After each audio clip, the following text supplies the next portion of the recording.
Hello, everyone, and welcome back to episode 3, I believe, of Beyond, a companion app. We are looking today at the VTT for combat. Today is mostly creating a combat scenario and just running it. I will touch on the campaign mode for a hot minute, but I'm not really going to dwell so much because I really want that to be a dedicated video where I record myself with somebody else as we're running through just a mission. A lot has been updated to the website already, creating a more, or yeah, updating the dedicated uh, language of the website so that if you want to play in Spanish, for instance, or Portuguese, which are the two languages that I've managed to really crack down for the code, you can translate the website to those languages. But without further ado, let's look at it. So once again, we're just going to be choosing the legacy mode and generating a Wayfarer here. That's standard. I've already touched on the solar array, identity, just the character sheet overall. You'll find that, well, I might as well just take a look at what my character is good at.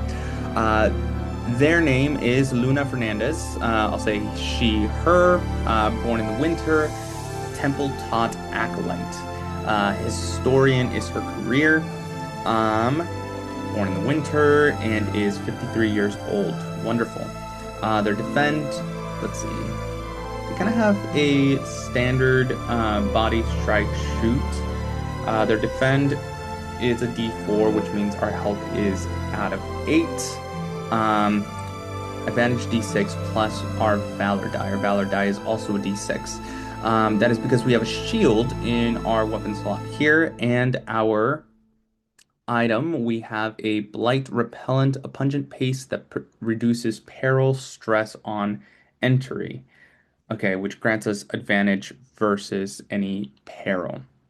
Okay, I need to clean up the language for that, and I'm just going to write myself a note for that, just to make that clear, because I know exactly what it's asking. It's asking mostly about any peril that you encounter within the holding hex crawl. There are perils that you'll find there that will grant you advantage to rolling against those things. It might ask you for like a control versus DD6 or dread D6. So you'll just have advantage. Your control roll twice. Let's see. Our control is a D4, so I roll a D4 with advantage D4. Roll both of them and take the highest. That's pretty standard. Anywho, as I mentioned, though, we are going to be running a combat scenario. We touched on the quick panel last video. We just drew up a combatant name. We'll say Hostile 1. You do have the option, of course, to change the dread die there for the combatant to make them either less difficult or more difficult. It goes from D4, D6, D8, D10, D12, all the way to D20.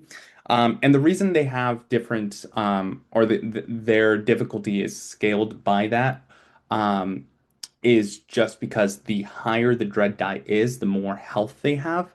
So if an enemy's dread die is at a D4, their health is always double the dread die. So if it's a D4, their health is 8. D6, 12, D8, 16, D10, 20, D12, 24, D20, 40. The good thing about the game, though, is that I have introduced the mechanic of a death number, which was seen in Beyond the Obsidian Veil. Beyond the Obsidian Veil introduced death numbers as a mechanic to reduce um, I guess to make combat a little more snappier. By that I mean if you reach half of the enemy's health in the first round.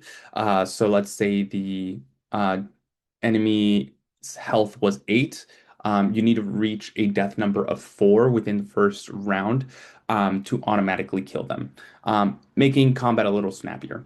Now, for those running the game outside of the website, you can do away with the death number to make combat a little more challenging, or of course, you can just add more enemies because death numbers will really reduce that. I guess the threat of the like a single enemy for your team. The math I haven't really figured out, and sorry, by the math I mean scaling to a party I haven't really figured out, only because I've played solo a lot as well as with a group of 4 without the death number, and usually combat took about 20 minutes to run. So if those that want to run the game or the game to be a little more snappier and combat to be quicker, then introduce death numbers. If not, you don't need to do that. For this example, we'll say D4. Once again, we're just doing the quick panel right now, just to show you before we look at the combat page and then the virtual tabletop. I'm really proud of the virtual tabletop. It's not going to be your most expensive looking virtual tabletop, but I have included a lot of different mechanics within it, specifically regarding the magic system, which does um, have a lot of scale to how it interacts with the virtual tabletop. I suppose like any other tabletop game. This one specifically, I guess, just highlights where the spell is going to be cast and how it scales and the area of effect, that sort of thing. All right, so we're adding our hostile number 1. We'll call him George. George roster. You can add them as an enemy, an ally, or you can clear the combatants here. We're going to add him as an enemy. So you'll see that George here has been placed in our quick panel.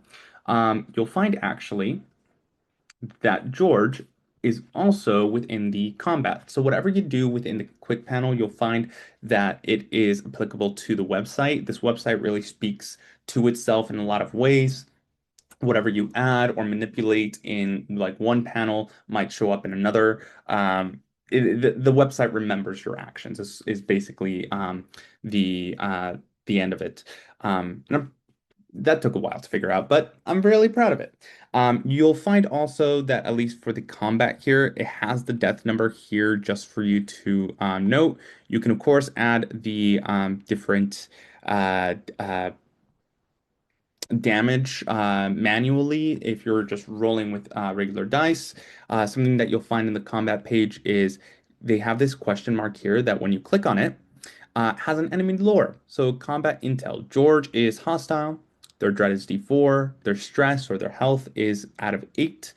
They're part of the military order faction, and you'll see their description. They are a hostile presence pressing the current combat scene, and their appearance. Wire fast raider profile with improvised gear and twitchy movement. So at least for those GMs that have a hard time kind of just thinking on the fly, use that question mark feature here to quickly come up with things. If they're allies, they'll show up in blue and be written as hostile or ally. And of course, you'll find their faction state here. You'll see that down here is the zone map for combat position, engaged, close, nearby, and far. Engaged is perfect for any strikes that you have. So um, you, of course, can use your strike die in any way that you can, depending on whether you have a weapon or not. Of course, that gives you modifiers to better increase your likelihood of dealing damage. My character doesn't really have any weapons, so it's just going to be rolling that flat D8, which is fine. Another thing that you can do, of course, is manipulate by changing their position. George, you can move close, nearby, or far by pressing either of these arrows, or of course clicking this and moving them that way. They will also show up here in the Stars Combat Hex Zone map, which is pulled from Beyond the Stars. And you can manipulate how it looks here for your own edification. This is not the most robust VTT system, but it is good if you just want to run a quick combat scenario to kind of see the positionality of yourself versus the combatant. So we see that George is engaged.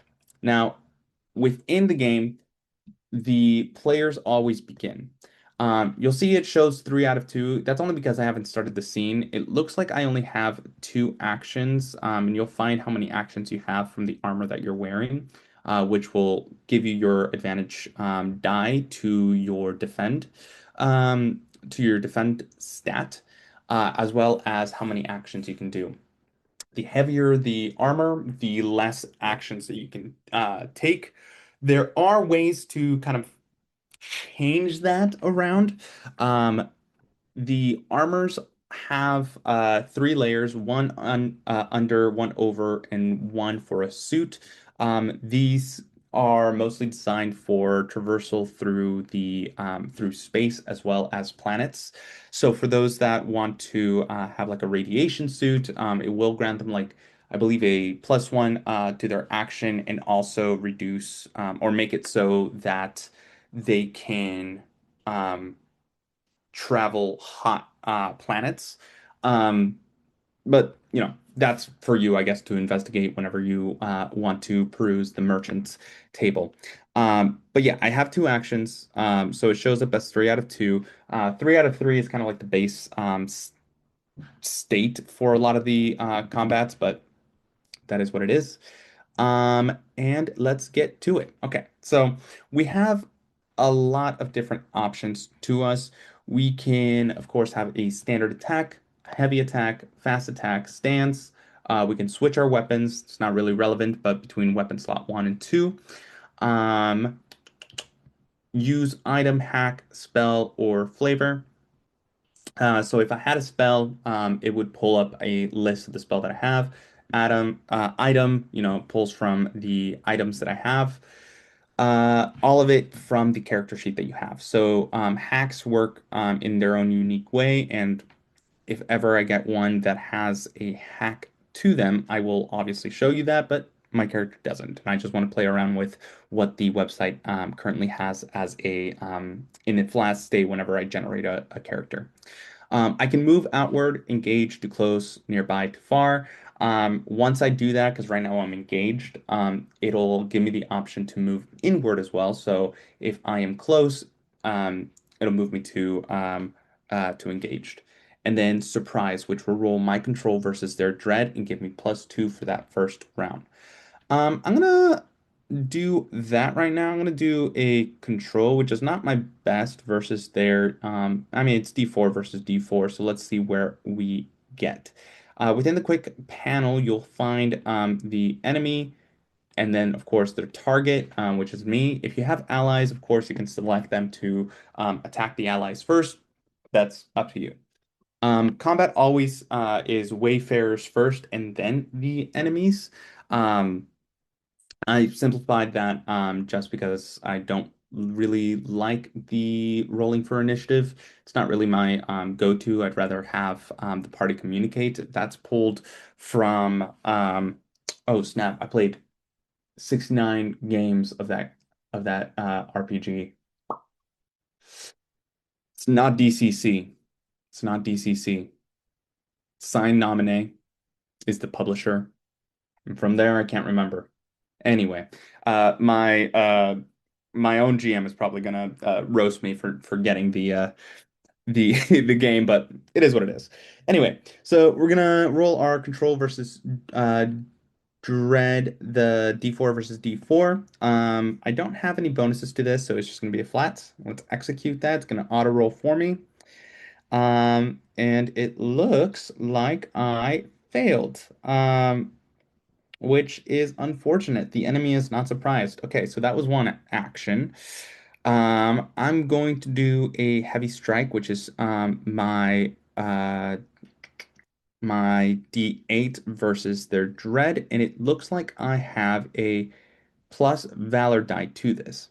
The only thing, if I do a heavy attack, I will be considered vulnerable in the next action. So that means my defend die is going to go from a D4. Well, it's going to stay at a D4. I just have disadvantage in my roll. So I would be rolling. Oh, yeah, sorry. It can't roll any lower than the D4 86 versus VD Valor die. Okay, so we're gonna do the heavy strike here. And eliminated. So I had a 9 versus their dread of a 2. 9 health, plus my 2 bonus. Oh, it seems like it's still allowed for the surprise to go about, so that's good. Sorry, I'm just reading all of this. Oh, that's right, because of the Valor, which added a VD6. So I rolled 3 there. Um, I rolled the base D8, which was 6 plus 9, or sorry, plus 3, which was 9. Yeah, so I instantly killed them. So that's how the quick panel works. Um, some touch-ups I might be doing in the future, at least for what I want to consider doing. Actually, just for my own sake, I might turn on the. I'm gonna turn on manual roll and add George again to see what that does. So I'm gonna do a standard strike here and execute that. Okay, good. Okay, so with the manual roll, I just wanted to check that it allows me to consider the all the modifiers and to ensure that I know what I'm rolling. So let's see. Loadout is my weapon. Shield is a VD to defend. 86 medium. Okay, doesn't ha show me that I have any modifiers, which is fine. Plus 3 to your final action roll. Ooh, I failed to read my mutation. Oh, it looks like I have plus 3 to body and power checks. I think that might spare an enemy, mercy hand. Just writing some notes down for myself to look for in the future. I just want to make sure. Okay, so it is adding the mutation. So it looks like my mutation of rippling muscles is also adding a plus 3 to strike. So I want to correct that in the future to um, read as such rather than plus 3 to body and power checks to also be applicable to the strike checks. Anyway, let's look at combat right now. Um, so we already kind of looked at roughly the combat scenario.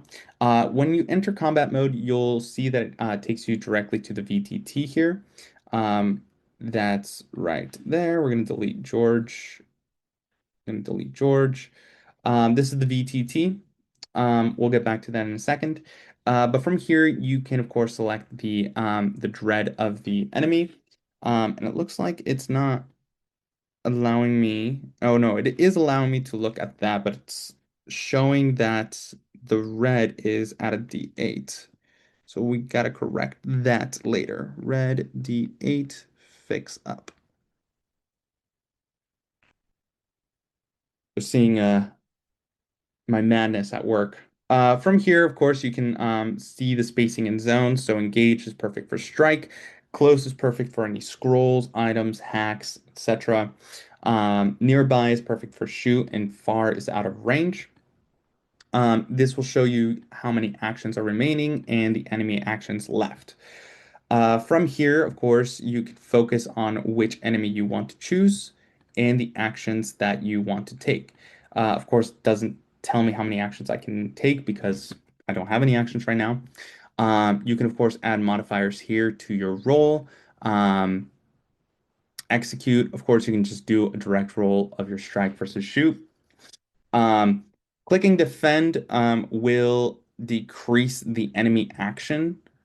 Clicking enemy action, of course, will decrease the enemy action, and trauma check is just something that If you're the GM, say like, hey, roll me a trauma check, which would be your mind versus the dread of the enemy, or get um, a trauma point. Or of course, you can flee the combat if you're a coward. Not if you're a coward. That was just me joking around. And here's the enemy tracker. Uh, this, of course, tells you which faction that they are a part of, or of course, you can just randomize it if you want to. And let me explain skirmish. So, skirmish is my best take on large scale battles. These are army battles. So how these work is that each side is fighting for one faction or the other. And then, of course, you can choose to fight for one of those armies. So your army being, let's say you want to fight for a political group, choosing political group or enemy faction, let's say that they're military order. So those are the two factions that are fighting. So you can choose between your army, the political group, or the enemy army, which is a military group. And it adds your health to that side. So whenever you prepare a skirmish, you roll 2d12 to determine the health of that group. Um, when you're choosing to fight within a group, it adds your health to that overall total. So because I'm fighting for the enemy, the military order, it's going to add 8 to whatever is rolled here. So let's roll it here. Okay. So it looks like out of the 2d12, I rolled 2 plus the health of mine, which was 8 for a total of 10, versus political group, which is 12. Um, each side has a dread D4 that they're battling against. That can be increased or decreased as the battle carries on. Um, this again is just meant to be like a quick situation for those that just want to be like, hey, here's a large scale battle. Let's figure out who's winning. And of course, you can describe it in your own way that is applicable to yourself. Um, so with strike, it of course rolls the dread versus dread. Um, the dread here, the enemy's dread, would be rolled as a defense. Each side has two actions. So each click will take obviously one of the actions there. So they rolled a 1 versus 6 here. They missed. They're going to parry, which you'll see when they parry will step up the dread die up. So they're now rolling with a d6. If they rolled frighten, they would be decreasing the dread die here. But of course, they can't just because of this. So what this is, it's their turn. They're going to strike as well. They missed. We'll strike again. Okay. They dealt 5 stress to the enemy, decreasing it to 7. Again, just clicking around, seeing how it works. We'll frighten them. Okay, strike, strike. You'll see that as soon as they strike, so for instance, after using the parry, obviously the political group's side went up a step. Treat those things as conditions. So whenever they use up that condition, it returns them to their original state. Um, Conditions being a single use thing before they return to their original state, unless, of course, there is trauma involved. It's the enemy's group. Okay. 1 versus 32. Dang, they rolled a lot. Okay, so that automatically killed them, and our side won. Which is yay. Military won. A, a bad example, but it is what it is. Let's remove these from here. Once again, those are just for the if you want a example of where people are. Uh, just to kind of just highlight where every enemy is. So you can add the enemies there. Let's add enemy. So right now they're engaged with each other, but they're in the nearby zone. Of course, you can move them to close or engaged. Um, it's just, for the GM, I guess, to track.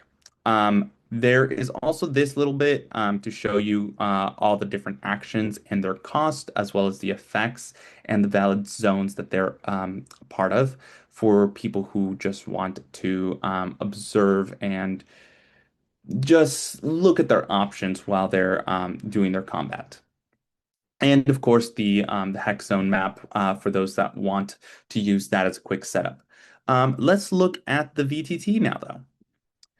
In the VTT, you'll see this immediately, the hex table. You have a select tool. The select tool is obviously to kind of just choose the tokens that you want. Within the tokens, if you double click them, we'll go full screen. You'll see their combat sheet, a little snapshot for you to kind of just see the different mechanics that people have, the modifiers and whatnot. You'll see the soul array and resources, how many trauma they have, their mental state, how many path tokens or teamwork, and any condition controls that you want to give them. You can from here click on rules to kind of look at the resolution and anything that might be relevant to you. If you want to look at the caravan, how to run a caravan combat scene, starships, or the naval ship, any tactical work is all there. You can, of course, close it. Pan tool, you'll see that they have dedicated tools. So if I click on space, it'll take me directly to the pan for me to pan around. Um, draw tool.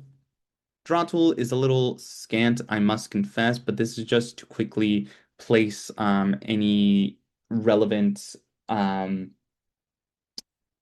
I guess, hex hex things. I lost the words for them. Oops. But for instance, this right now is for grassland. So this is painting as grassland. I don't know how to correctly code for actually drawing on the table that's not um, to the hexes. That's just something that I'm going to have to further figure out.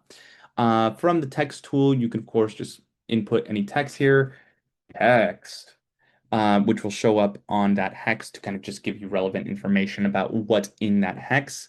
You have a measuring tool, which will, of course, go from the player itself. Um, and will kind of just measure out where spaces are. So one hex is engaged, two hexes is close, three is nearby, four is far, five is out of range. You have a fog tool to kind of just turn on if you want to, and if you drag your character, obviously kind of just showing you how the fog reveals.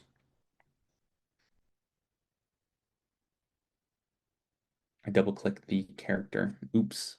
Let's close that up. There we go. You have an effects tool. The effects tool is related to the spells. So it's a spellcaster preview to show you the different conditions and the area of effects that they have. So you'll have a list of kind of custom rules and spells that are relevant within the game itself. You can, of course, create your own spells within the codex that is on the traveling page if you want. Cast mode, auto roll, or manual roll, up to you. How it shows up as a burst, as a cone, ring, or a line. Can have a cast current preview. So when I do that, you'll see that it kind of has this thing right there and caster ready. And then, of course, your dice roller. It's all, again, pretty scant. None of it is really that into, well, sorry, not in not intuitive. It is intuitive to at least the website's design, but of course it's not to the standard of something you'll find at like Roll20 or Foundry VTT or Beyond VTT, as somebody has previously mentioned that my name has a similar cadence to that. But this is a VTT specific to the website that I've created here for Beyond the Companion app and all the games that I've created. You'll have a roll check right here to kind of just show you the rounds, the different uh, uh, I suppose turn order for yourself versus the other combatants. You'll see your system and the role context here, so you can see a lot of the different mechanics. You have a party chat for those that are playing virtually and want to kind of just chat on the thing. And of course, you can just react just very simply, like, oh, hey, that was fire, or I'm considering that, or something like that. You have your relevant backpack there. You, of course, can access the community backpack for you to share any items you have with your party. You have your screenshots, any strategy that you might have. It is a lot of text, and I do apologize for that, but it's good information, at least for those that want to have it. For those that want to kind of just input their own uh, map, when you go into the build view, not only can you create various pages and kind of just create new maps, which you can pull from here. So, of course, you can rename it however you wish and add enemies from here. You can, of course, clear the board as you wish. But you can upload your own battle map. So when you click on that, it'll take you to the your own folder, which will obviously allow you to input your own battle map there. And that's kind of what I'm doing right here. I'm just looking for, we'll do that. All right, so I've uploaded the battle map for myself and it'll show up in the background there. I'm going to use the pan tool, kind of zoom out so you can see that better. I have a lot of pages open, so my memory might be freezing a little bit. Excuse that. But yeah, it is your standard battle map, which you can manipulate as you so desire and kind of just play around with the different tokens and create different scenes. You do have the ability to create these scenes throughout the website to create different pages. So if I'm on the holding or province map, depending on what hex I'm at, it'll give me the option to create a travel scene, which will be its own independent scene for that hex that I can, if I'm the GM, prepare and kind of just create it for my incoming players. So when we are on that page, it'll show that up. I can just launch it immediately, and we can just play out that scenario from there. Of course, you can use the different maps that we have within Beyond the Light, Digital Companion, for your own use, but there is a lot to see and discover. Every Friday, I am updating the website, so you'll find different patch notes within within itch.io. But that is the conclusion of our, I guess, episode today. I hope you enjoyed it. Of course, if you have any questions, you can find me on Discord, Shadows of Arconia. You can talk to me through Reddit. You can find me on itch.io, YouTube. I'm on socials. I'm everywhere. So, of course, please check out the website. You have a free version of it on itch.io, but if you want to buy the continued updates and things that I'm adding to the website, or if you, of course, want to play online with your friends, you can buy the website itself, which is it's $10. Just, saying that, putting that out there. It's $10, and you'll get the Beyond the Light book for your reference as well. Without further ado, I guess, have a beautiful day, and I will see you next time.